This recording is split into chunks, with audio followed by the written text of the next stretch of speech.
Hello students, welcome back to your own physics class. और आज की क्लास में हम डायमेंशन एनालिसिस की एक और एप्लीकेशन लेके आए हैं। उस एप्लीकेशन में हम पढ़ेंगे टू डिराइव अ फॉर्मूला। हमने पिछली क्लासेस में पढ़ा था कि डायमेंशंस की बहुत सारी एप्लीकेशंस हैं, जिसमें से कुछ 4 एप्लीकेशंस हमें पढ़नी थी कि हम कैसे अननोन क्वांटिटीज़ की डायमेंशन निकालें, कैसे फॉर्मूले की एक्यूरेसी को वेरीफाई करें। और अब तीसरा पार्ट हम लेके आए हैं, थर्ड एप्लीकेशन, जिस एप्लीकेशन में हम देखेंगे कि हम डायमेंशन फॉर्मूले से किस तरह से एक फॉर्मूला डिराइव करते हैं। वैसे हम डायमेंशन की हेल्प से सारे फॉर्मूलेज डिराइव नहीं कर सकते, क्योंकि डायमेंशंस की कुछ लिमिटेशंस हैं। पहले हम एप्लीकेशंस करते हैं, इसके बाद further we will discuss about the limitations of the dimension formula. But one thing we have to remember that we can't derive all the formulas using the dimensions. Okay, so there are some limitations, so let's forget about the limitations. Just we will derive the formulas which are possible with the help of dimension analysis. तो कुछ formulas की बात हम करते हैं जो हम dimension analysis की मदद से बहुत आराम से डिराइव कर सकते हैं। उनमें से मैं स्टार्ट करूँगा उन फॉर्मूलेज के साथ जो आपने पहले पढ़ा हुआ है। एक फॉर्मूला आपने पढ़ा हुआ है काइनेटिक एनर्जी का। आपने एक फॉर्मूला पढ़ा है kinetic energy equal to half mv²। तो मैं डायमेंशन से सबसे पहले इसी को डिराइव कर दूंगा, ताकि आपको समझ में आए कि डायमेंशन एनालिसिस एक एग्जैक्ट मेथड है। तो देखो, इसके लिए आपको क्वेश्चंस में क्या क्या देगा। पहले क्वेश्चन आएगा कैसे आ सकता है, और भी कोई फॉर्मेट हो सकता है, बट मेन बातें वही होंगी जो मैं लिखवा रहा हूँ। आपको आएगा question, find formula for kinetic energy if kinetic energy depends on mass of body, velocity of body and acceleration due to gravity. आपके दिमाग में सवाल आ रहा होगा कि सर इस फॉर्मूले में तो कहीं ग्रेविटी का जिक्र नहीं है। आपने यहाँ पर क्वेश्चन जो लिख के दिया है उसमें बताया है कि kinetic energy acceleration due to gravity पे भी डिपेंड करता है। ये मैंने जानबूझ के एडअप किया है। हो सकता है क्वेश्चंस को देते समय वो एक्सेलरेशन ड्यू टू ग्रेविटी ना बताएं आपको, पर अगर दे दिया गया तो क्या होगा, ये जी अपने आप एलिमिनेट हो जाएगा। क्वेश्चन में देने से कुछ नहीं होता, you will easily derive this formula. वैसे काइनेटिक एनर्जी सिर्फ मास और वेलोसिटी पे डिपेंड करती है, इस पे डिपेंड नहीं करती है।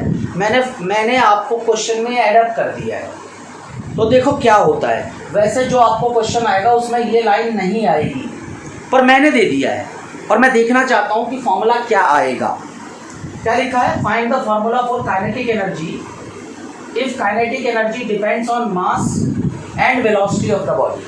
साथ में एक्सेलरेशन ड्यू टू ग्रेविटी भी लिखा है मैंने। तो देखो, मैं सॉल्यूशन करते समय आपको बताता हूँ करना क्या है। आपको सबसे पहले इसने दिया है कि काइनेटिक एनर्जी डिपेंड करता है किस पे। काइनेटिक एनर्जी डिपेंड्स ऑन मास। सबसे पहले मास पे डिपेंड करता है, तो मैंने m लिखा है। अब आप देखो, इस फॉर्मूले में m की पावर 1 है, तो मुझे तो नहीं पता ना कि फॉर्मूले में काइनेटिक एनर्जी मास की पावर 1 पे डिपेंड करता है या 2 पे करता है या 3 पे करता है। ये तो मुझे आइडिया नहीं है। तो मैं मान लेता हूँ कि काइनेटिक एनर्जी ना मास की पावर a पे डिपेंड करता है, जहाँ पर a एक कांस्टेंट है। मैं मान के चलता हूँ कि काइनेटिक एनर्जी मास की पावर a पे डिपेंड करता है, क्योंकि पावर का भी आइडिया मुझे नहीं है। इसने सिर्फ बताया है कि काइनेटिक एनर्जी मास पर डिपेंड करता है।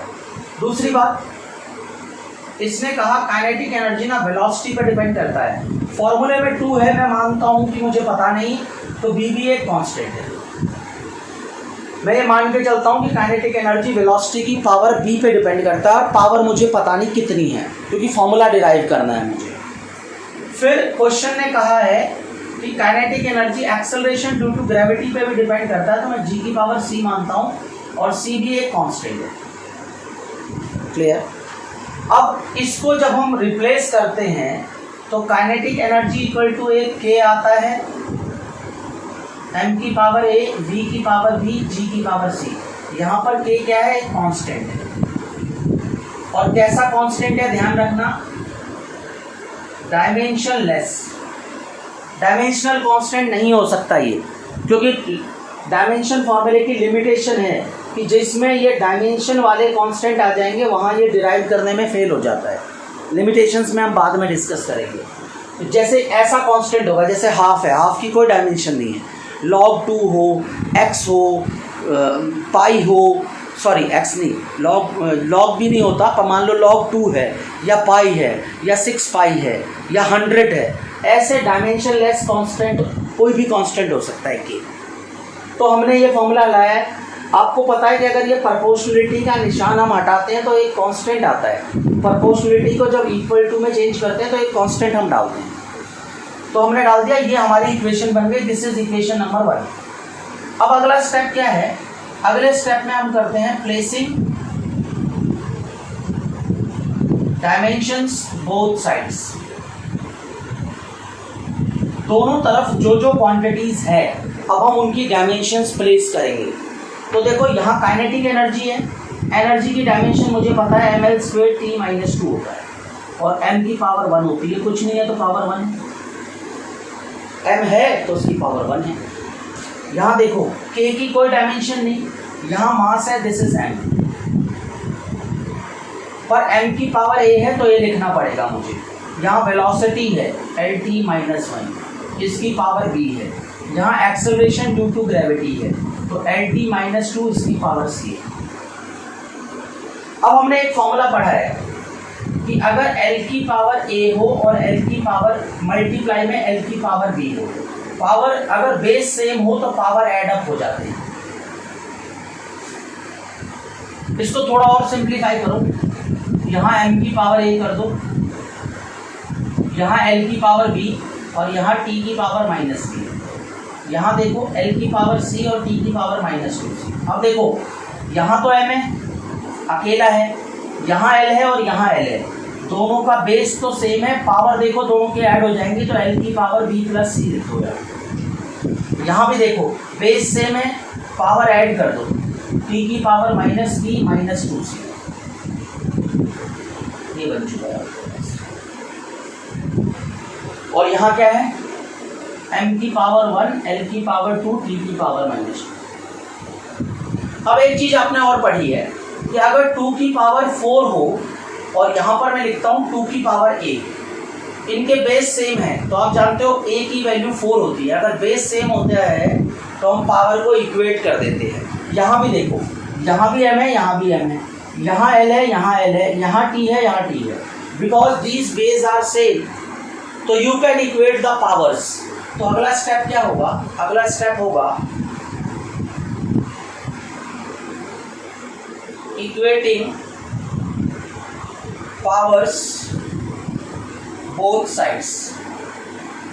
You can equate the powers.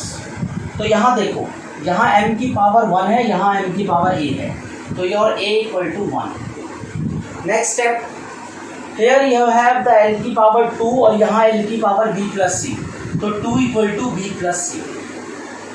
Again here you have t raised to the power -2 और here you have t raised to the power,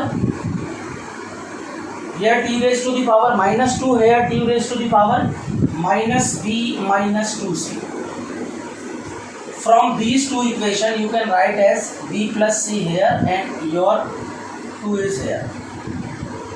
Add these equations, these will cancel out, this is -c, this is 0, तो c की value कितनी आ गई? 0। a की value कितनी आ गई? 1। तो b की वैल्यू कितनी आ जाएगी यहाँ से? 2। इसमें c की वैल्यू आप 0 पुट करके देखिए। तो what will your formula from 1? अब 1 के पास पहुँचो आप, काइनेटिक एनर्जी का फॉर्मूला हो जाएगा आपके पास के पता नहीं आपको, m की पावर a मतलब 1,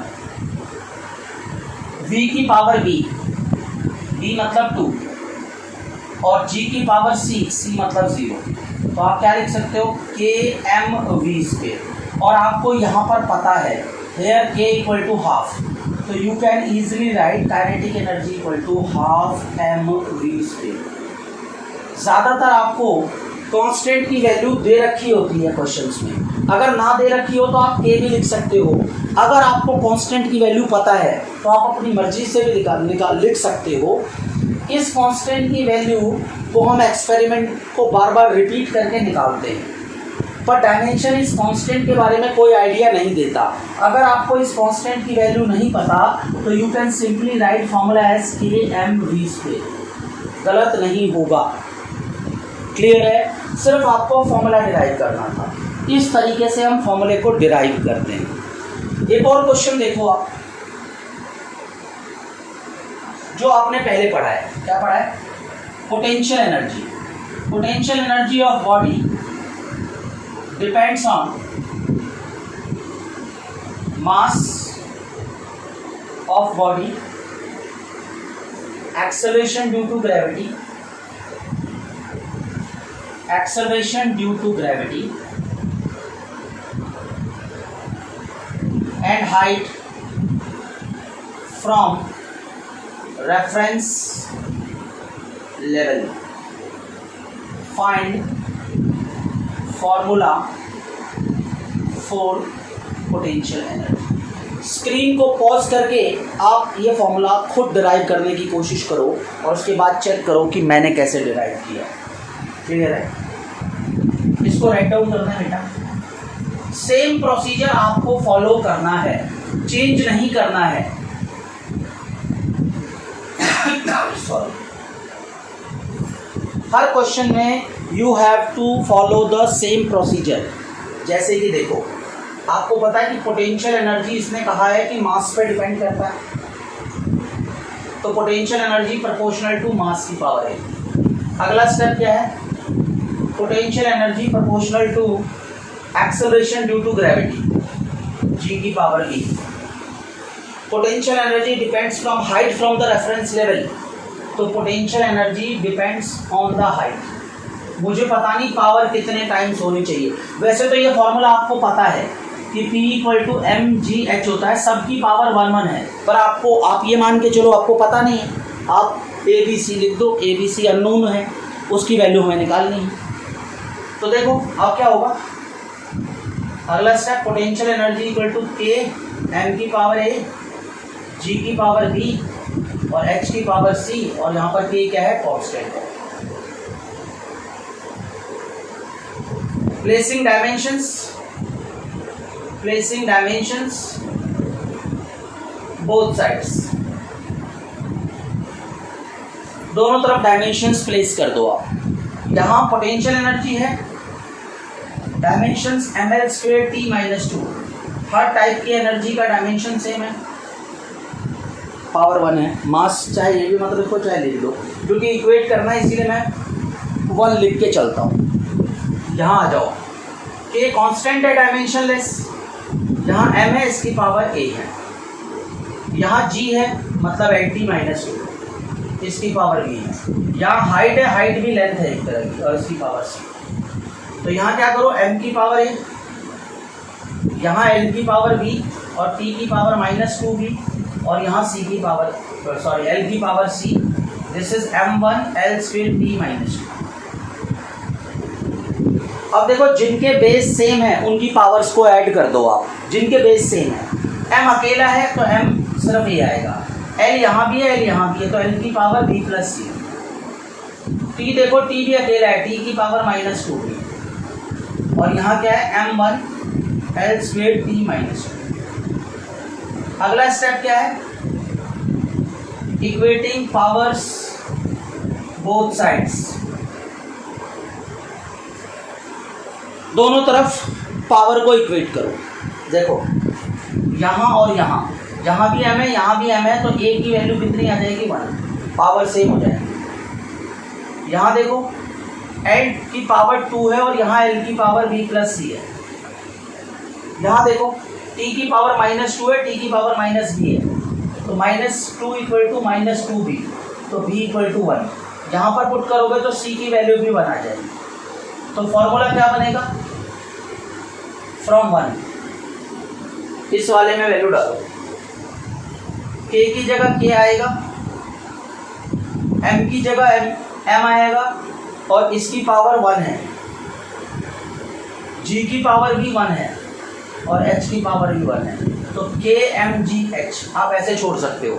आपको पता है यहाँ पर k होता है, तो कुछ लोग ऐसे भी छोड़ दे तो कोई फर्क नहीं पड़ता, या k m g h भी छोड़ दो तो कोई फर्क नहीं पड़ता। इस तरह से आप फॉर्मूला डिराइव करते हो। एक और क्वेश्चन देखते हैं, हम 5-6 क्वेश्चन करेंगे इस पे बेस्ड, क्योंकि इस पे बेस्ड क्वेश्चन ज़्यादातर पूछा जाता है। स्क्रीन को पॉज करके राइट डाउन करें बेटा इसको।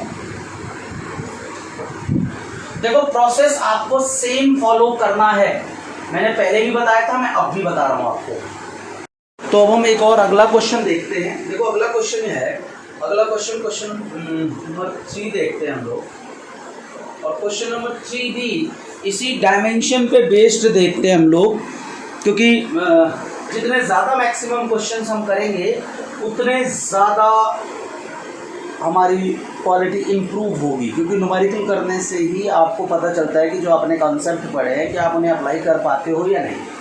तो देखो क्वेश्चन नंबर 3 देखते हैं। ये क्वेश्चन कहता है time period of simple pendulum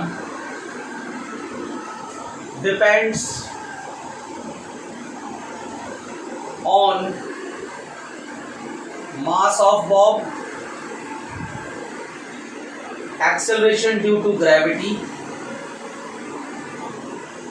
acceleration due to gravity, and length of pendulum. Find formula. ये फॉर्मूला आपको फाइंड आउट करना है। देखो ये फॉर्मूला हम पहले भी कर चुके हैं, हम इसकी एक्यूरेसी चेक कर चुके हैं कि time period of pendulum 2 pi under root L by G होता है। आपको पता है ये पेंडुलम होता है हमारे पास, ये जो मास होता है इसको बॉब कहते हैं, है ना, और ये जो होता है बॉब के सेंटर से लेके ये वाला डिस्टेंस, इसको लेंथ ऑफ द पेंडुलम कहते हैं। वैसे अगर आप देखो तो इस फॉर्मूले में मास कहीं भी नहीं है।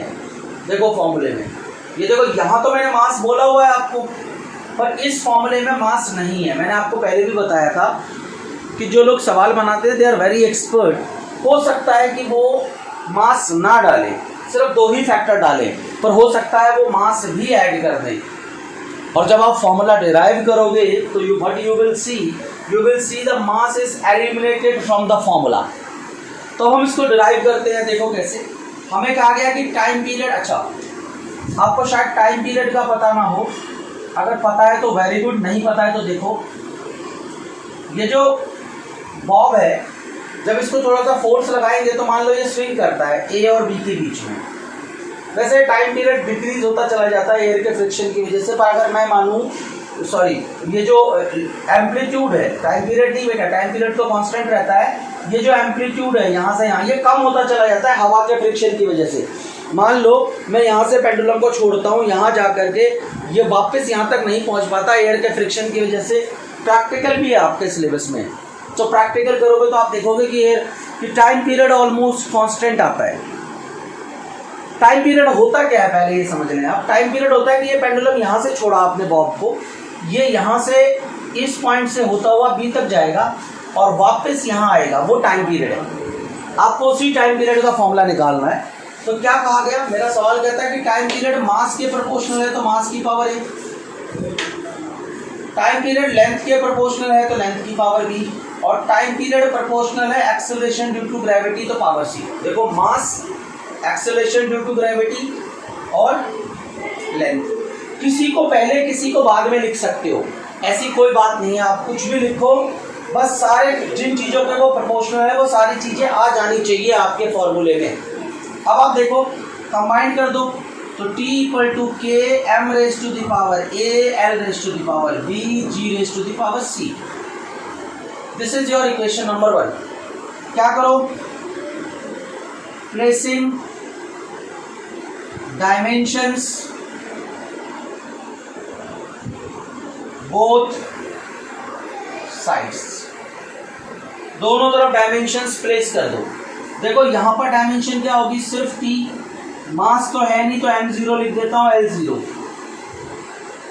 है नहीं, 1 1 है तो इसको सिंपली m⁻⁴ L⁻⁴ लिख दिया और t⁻⁴ लिख देते हैं।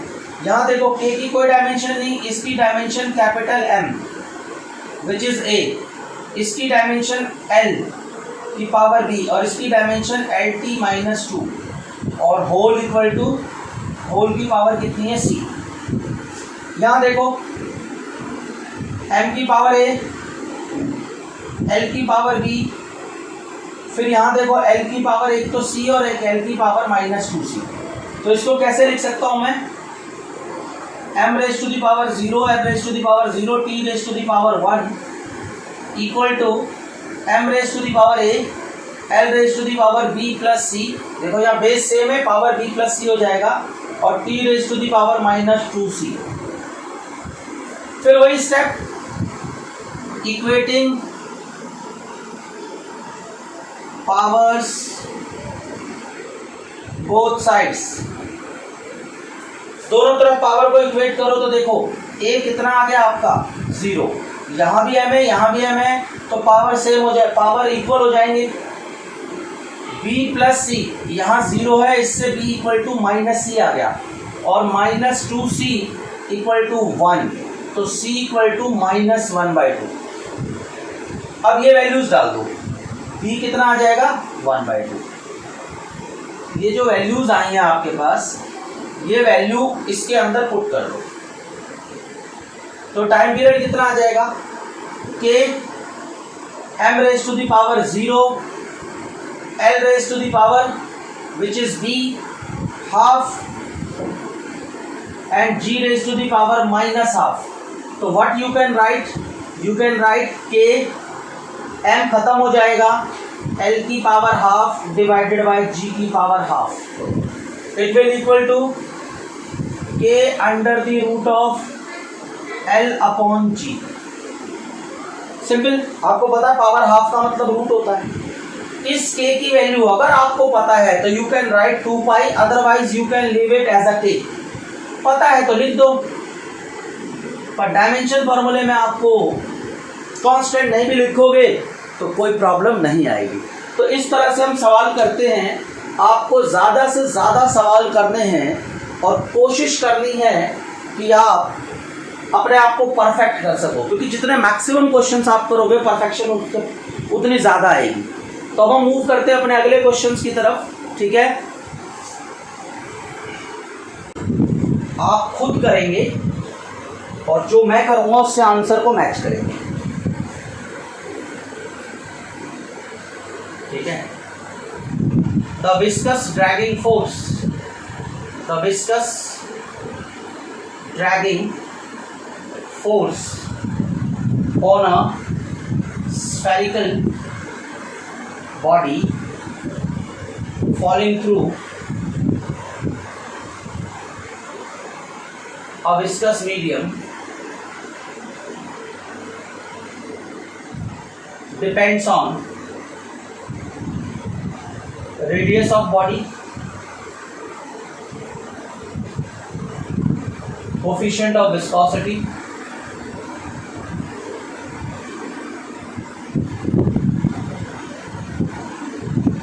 and acceleration due to gravity.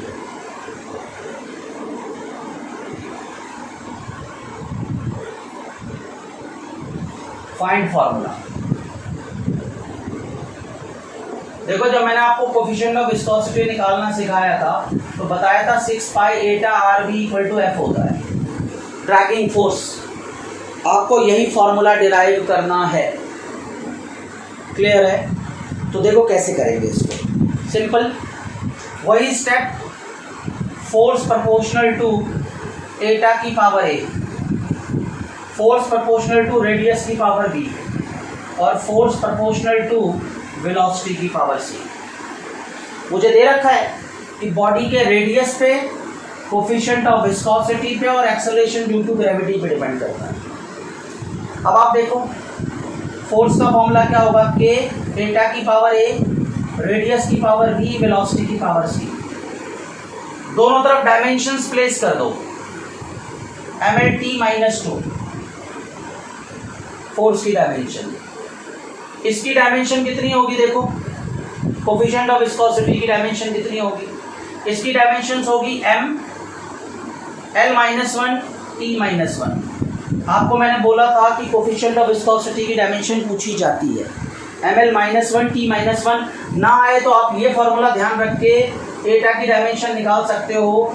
क्या आएगी वो, F/RV। F के लिए mlt-2, R के लिए L और इसके लिए lt-1। इससे ये कैंसिल आउट, ml-1 t-1। ये इस तरह से आप डायमेंशन याद रख सकते हो, याद होनी चाहिए आपको, ये फॉर्मूला याद होना चाहिए। और ये फॉर्मूला मैं डिराइव करके बता रहा हूँ आपको। और इन सब की पावर कितनी है, यहाँ देखो लेंथ है, रेडियस मतलब लेंथ, पावर v, यहाँ lt-1 है, पावर c। अब हम वो वाली गलती नहीं करेंगे, m की पावर a लिखेंगे, l की पावर -a लिखेंगे, t की पावर -a लिखेंगे। एक स्टेप बढ़ा देंगे हम, l की पावर v, l की पावर c और t की पावर -c। अब देखो m की पावर सब में सिर्फ एक है, l की पावर देखो यहाँ -a है, यहाँ देखो प्लस का b है, यहाँ देखो प्लस का c है। और t की पावर देखो यहाँ -a है, यहाँ है नहीं, यहाँ -c है। अब इक्वेट करो पावर को, a देखो यहाँ 1 है, यहाँ देखो -b plus c, sorry -a plus b plus c, और यहाँ क्या है, पावर 1 है। यहाँ देखो -a minus c equal to -2 है, और ये कितना है, 1।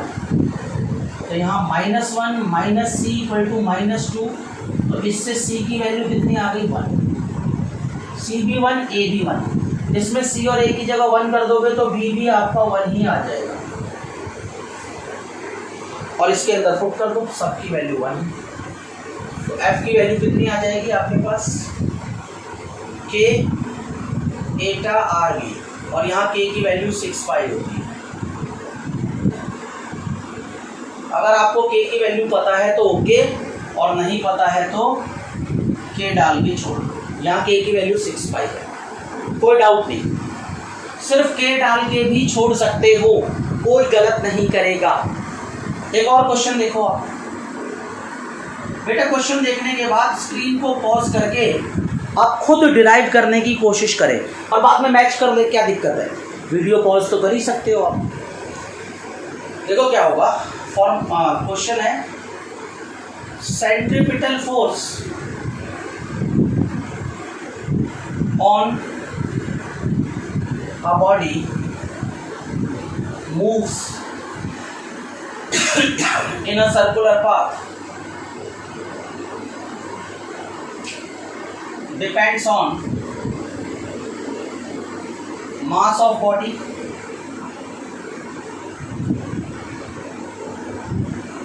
velocity of body and radius of circular path. Find formula. देखो कोई भी बॉडी जब सर्कुलर पाथ में मूव करती है, आपको पता है जब हम मिल्क या कर्ड से जब घी बनाते हैं, सेंट्रीफ्यूगेशन बोलते हैं उसको, तो हमें पता है क्रीम ना आउटर सरफेस की तरफ मूव करता है, सूडो फोर्स लगती है। जब कोई बॉडी सर्कुलर पाथ में मूव करती है तो उस पर एक बाहर की तरफ, जब आप सर्कल में मूव करते हो तो आप पर एक रेडियली आउटवर्ड फोर्स लगती है, इसको सेंट्रीफ्यूगल फोर्स कहते हैं। और अगर इसको बैलेंस करना है,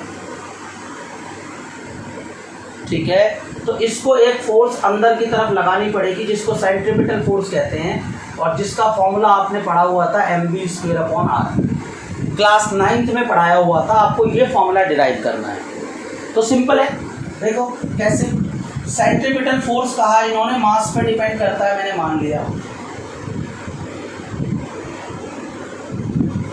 इसने कहा सेंट्रीपिटल फोर्स वेलोसिटी पर डिपेंड करता है, हमने मान लिया। इसने कहा रेडियस ऑफ पाथ पर डिपेंड करता है, हमने मान लिया। और हमने क्या किया, यहाँ एक कांस्टेंट डाल दिया, m की पावर a, b की पावर b, r की पावर c। यहाँ देखो डायमेंशन पुट करो, f की डायमेंशन mlt माइनस 2, यहाँ 1 1 पुट कर दो चाहो तो। यहाँ देखो इसकी कोई डायमेंशन नहीं, यहाँ कैपिटल M की dimension a power a, small m की डायमेंशन कैपिटल M और पावर a। यहाँ देखो LT minus 1 power b, r की डायमेंशन L होगी और पावर c, m की पावर a, l की पावर देखो यहाँ से b और प्लस c, और t की power minus b, m1 L1 t minus 2। Equate करो, a कितना 1, b प्लस c कितना 1 और माइनस 2 कितना b, तो b कितना 2, a कितना 1, 2 प्लस c इक्वल टू 1, तो c इक्वल टू माइनस 1। फॉर्मूले में पुट कर दो, इसमें प्लेस करो, तो इसके लिए k आएगा यहाँ पर m की पावर 1, v की पावर 2 और r की पावर c, तो कितना आएगा k m v square by r। c की जगह c की जगह -1 और ऊपर पावर -1 है तो नीचे जाके +1 हो जाती है। k की वैल्यू यहाँ पर 1 है, लिखो चाहे k लिख के छोड़ दो, कोई फर्क नहीं पड़ता। क्लियर है। एक और फॉर्मूला, ये लास्ट फॉर्मूला हम कर रहे हैं इस पे बेस्ड, क्योंकि बहुत सारे क्वेश्चंस हम कर चुके हैं। एक लास्ट फॉर्मूला और करते हैं, मैंने उसकी डायमेंशन एक्यूरेसी चेक करवाई थी आपसे। तो इस तरह से आप कोई भी फॉर्मूला डिराइव कर सकते हो। स्क्रीन को पॉज करके राइट डाउन जरूर कर दिया मेरे बेटा क्वेश्चन। इस पे बेस्ड क्वेश्चन ज़्यादातर एग्जाम्स में आते हैं। जो हम स्कूल एग्जाम्स की बात कर रहे हैं, कॉम्पिटिटिव एग्जाम में भी पूछ लेते हैं कभी कभी, पर थोड़ा सा घुमा के पूछते हैं इस पे एक क्वेश्चन। वो हम आपको अपना नेक्स्ट लेक्चर है इसके बाद वाली क्लास में बताएंगे कि एक और तरीके से कैसे क्वेश्चन पूछते हैं इस पे। तो आज का हम लास्ट क्वेश्चन अटेम्प्ट करते हैं। जैसे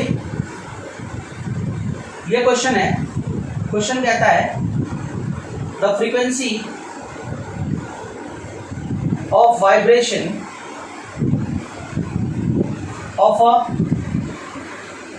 स्ट्रेच्ड स्ट्रिंग। मैंने आपको बताया था ना, गिटार की खिंची हुई रस्सी हो जिसकी लंबाई L हो, हाथ मारोगे तो वो ऐसे जाएगा। इसके वाइब्रेशन, इसकी फ्रीक्वेंसी का फॉर्मूला बताया था मैंने आपको, 1/2L√T/m। ये फॉर्मूला बताया था, यही डिराइव करना है आपको। द फ्रीक्वेंसी ऑफ, आपको पता नहीं होगा, ये तो मैं आपको याद दिलाने के लिए बता रहा हूँ कि ये फॉर्मूला आपको डिराइव करना है। इसकी एक्यूरेसी में पहले ही चेक करा चुका हूँ आपको, ये आपको गिवन नहीं होगा, ये मैं आपको बता रहा हूँ। The frequency of vibration of stretch string, question में सिर्फ ये गिवन होगा आपका, depend on length, tension and mass per unit length, find the formula. तो देखो फ्रीक्वेंसी किस पे डिपेंड करती है, इसने कहा लेंथ पे, मैंने मान लिया। कितने टाइम्स मुझे बता दिया। फ्रीक्वेंसी इसने कहा टेंशन पे डिपेंड करती है, मैंने मान लिया। और फ्रीक्वेंसी इसने कहा मुझे स्मॉल m पे डिपेंड करती है, और स्मॉल m क्या है आपका, मास अपॉन लेंथ। ये ना भूलें, कई बच्चे सोच लेते हैं कि सिर्फ मास बोला है, not mass, mass per unit length. जो रस्सी होती है ना, जो ये स्ट्रिंग है, total mass, total length divided by total mass, mass per unit length, इस पे डिपेंड करता है। अब आप देखो फ्रीक्वेंसी का फॉर्मूला क्या होगा, k L की पावर a, t की पावर b और m की पावर c। अब डायमेंशन पुट कर दो, मास तो होता नहीं इसमें, लेंथ भी नहीं होती और फ्रीक्वेंसी का मतलब है t की पावर -1, बताया था। फ्रीक्वेंसी का मतलब 1 टाइम पीरियड। यहाँ k की कोई डायमेंशन नहीं, यहाँ लेंथ की डायमेंशन स्मॉल l की कैपिटल L, इस लेंथ की डायमेंशन कैपिटल L। टेंशन एक तरह की फोर्स होती है, ml2 ये b, और यहाँ ml-1 क्योंकि मास पर यूनिट लेंथ है। यहाँ देखो m की पावर यहाँ से b और यहाँ से c, l की पावर देखो यहाँ से a प्लस यहाँ से b माइनस यहाँ से c, और t की पावर देखो यहाँ से -2 m0 l0 t-1। यहाँ देखो पावर को इक्वेट करो तो b plus C equal to 0, a plus B minus C भी 0, और यहाँ देखो -2b इक्वल टू -1, तो b इक्वल टू 1/2। यहाँ से देखो c इक्वल टू -b, तो c की वैल्यू -1/2। यहाँ वैल्यू पुट करो, a plus b 1/2 minus c -1/2, 1/2 plus 1/2 1 आ जाएगा, तो a की पावर a इक्वल टू -1। देखो हाफ प्लस हाफ 1 हो जाएगा, उधर जाके -1 हो जाएगा, तो फॉर्मूला क्या आएगा, this is k, this is k, l की पावर a -1, t की पावर b 1, स्मॉल m की पावर -1, तो k बाय l, और यहाँ क्या आएगा t बाय m, यहाँ भी हाफ और यहाँ भी हाफ। चाहो तो k by l under the root of t by m लिख सकते हो, और यहाँ k की वैल्यू 1/2 होती है। पता नहीं है तो ऐसे छोड़ दो, पता है तो आप याद है तो लिख दो। Exact formula. तो ये इस टाइप के क्वेश्चंस हमसे पूछे जाते हैं। स्क्रीन को पॉज करके आई होप कि आपने कर लिया होगा, फिर भी अगर कोई डाउट हो तो यहाँ से चेक कर लो। इस तरह से आप फॉर्मूलेज को डिराइव कर सकते हो। कुछ फॉर्मूलेज ऐसे हैं जिसमें प्लस और माइनस के निशान होते हैं, जैसे s equal to ut plus half at², उसको आप डायमेंशन से नहीं निकाल सकते क्योंकि उसमें क्या है, प्लस और माइनस के निशान है, वहाँ डायमेंशन फॉर्मूला काम नहीं करता है। कुछ ऐसे फॉर्मूलेज हैं जैसे f इक्वल टू g(m1m2/r²), एक फॉर्मूला है, आपने यूनिवर्सल ग्रेविटेशनल फॉर्मूला पढ़ा है ना, f इक्वल टू g(m1m2/r²). यहाँ इस कांस्टेंट की भी डायमेंशन है, यहाँ डायमेंशन फॉर्मूला काम नहीं करता इसमें। जैसे एक प्लैंक्स की इक्वेशन है, E equal to h nu, ये एनर्जी है, ये प्लैंक्स कांस्टेंट है, ये फ्रीक्वेंसी है। यहाँ भी नहीं, क्योंकि प्लैंक्स कांस्टेंट की भी डायमेंशन है। तो कुछ ऐसी जगह पे है जहाँ पर कांस्टेंट की भी डायमेंशन हो, वहाँ पर आपका फॉर्मूला काम नहीं करता। अब मैं आपको होमवर्क में 2 क्वेश्चन लिखवा रहा हूँ, लिख लो।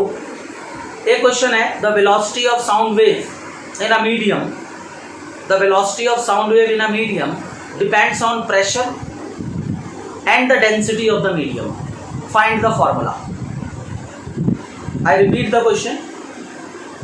The velocity of a sound wave in a medium depends on the pressure difference या pressure लिख दो and density of the medium, और इसका formula V equal to, final formula आएगा V इक्वल टू P/ρ। आप करेंगे, आंसर ये आना चाहिए, चेक करें। इसके बाद देखो एक फॉर्मूला और लिखो, the orbital velocity of a planet, orbital velocity मतलब जिस वेलोसिटी से प्लैनेट सन के चारों तरफ रिवॉल्व करता है। The orbital velocity of a planet depends on, the orbital velocity of a planet depends on the mass of the planet, the orbital velocity of a planet around the sun depends on the mass of the planet, radius of the orbit and acceleration due to gravity. Find the formula for the orbital velocity. I repeat the question. The orbital velocity of a planet around the sun depends on the radius of the orbit, mass of the planet and acceleration due to gravity. Find the formula for the orbital velocity, और ये formula क्या आएगा, v equal to √r/g। आपका k अगर आ जाए तो कोई घबराने की जरूरत नहीं है, k लिख देना। कांस्टेंट की वैल्यू अलग अलग हो सकती है, कांस्टेंट आपको डिटरमाइन करने की जरूरत नहीं है, ये भी डायमेंशन की लिमिटेशन है कि कांस्टेंट के बारे में कुछ नहीं बताता। तो ऐसे बहुत सारे फॉर्मूलेज हैं, आपको इनको डिराइव करना है। जितनी ज़्यादा प्रैक्टिस करोगे उतना ज़्यादा बेटर होगा बेटा, क्योंकि फिजिक्स की बैकबोन है न्यूमेरिकल्स। किसी भी डाउट के लिए कमेंट करें, पढ़ते रहें, सेफ रहें, कमेंट जरूर करें, क्योंकि क्लास आपकी है। प्रैक्टिस से ही आपको परफेक्शन आएगी। Thank you so much.